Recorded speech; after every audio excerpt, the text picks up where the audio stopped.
যতগুলো পাশ করেছেন বলেছেন কথা সব তো আমার একটি দফায় আছে। তারা আজকে কিভাবে আপনারা বলেন যে আমরা সংস্কার চাই না? আমরাই তো সংস্কারপন্থী। এটা অন্যায়, এটা জনগণের সঙ্গে এটা একটা নিঃসন্দেহে প্রতারণামূলক কাজ। আরপিওকে পুনরায় সংশোধন করা একটি দলের অন্যায় অযৌক্তিক আবদারের কাছে নথি স্বীকার করার শামিল বলেই আমরা মনে করি। কোনো প্রজ্ঞাপন জারি করা যাবে না, একটা অর্ডার জারি করতে হবে, আদেশ, এবং আদেশটা জারি করবে ডক্টর মোহাম্মদ ইউনূস।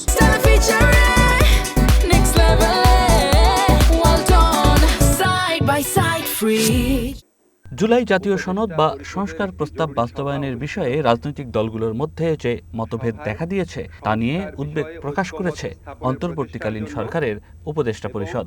বহু বিষয়ে ঐক্যমত প্রতিষ্ঠার জন্য গণভোটের বিষয়বস্তু, বাস্তবায়ন প্রক্রিয়া এবং গণভোট কবে হবে তা ঠিক করার দায়িত্ব রাজনৈতিক দলগুলোর উপর ছেড়ে দিয়েছে অন্তর্বর্তীকালীন সরকার। ঐক্যমত্য না হলে অন্তর্বর্তীকালীন সরকার সিদ্ধান্ত নেবে।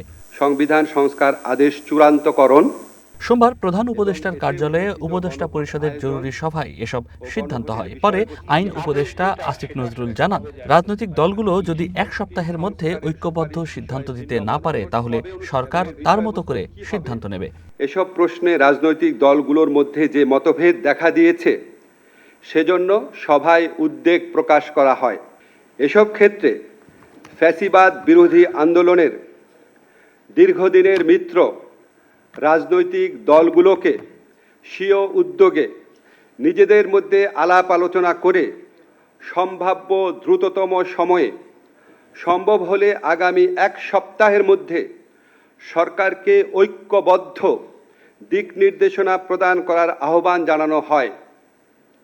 এমন নির্দেশনা পেলে সরকারের পক্ষে সিদ্ধান্ত গ্রহণ অনেক সহজ হবে। বর্তমান পরিস্থিতিতে সময় নষ্ট করার সুযোগ নেই বলেও জানান আসিফ নজরুল। পাশাপাশি আগামী বছর ফেব্রুয়ারির প্রথমার্ধে জাতীয় সংসদ নির্বাচন অনুষ্ঠানের বিষয়টি পুনর্ব্যক্ত করেন তিনি। বর্তমান পরিস্থিতিতে কালক্ষেপণের যে কোনো সুযোগ নাই সেটাও আমাদের সবার বিবেচনায় রাখা প্রয়োজন। উপদেষ্টা পরিষদের সভায় 2026 সালের ফেব্রুয়ারির প্রথমার্ধে আগামী সংসদ নির্বাচন অনুষ্ঠানের বিষয়ে সরকারের সংকল্প পুনর্ব্যক্ত করা হয়।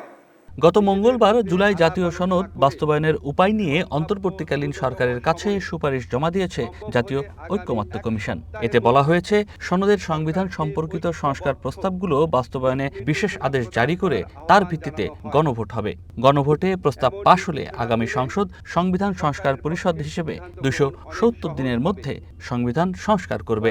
সংবিধান সংস্কার পরিষদ গঠন নিয়েও আপত্তি আছে বেশ কিছু রাজনৈতিক দলের। বিবেচনায় রাখা প্রয়োজন। নয়ন আদিত্য, ওয়ান নিউজ, ঢাকা। মানে যে আদেশ যেটা সেটা আসলে কবে জারি করতে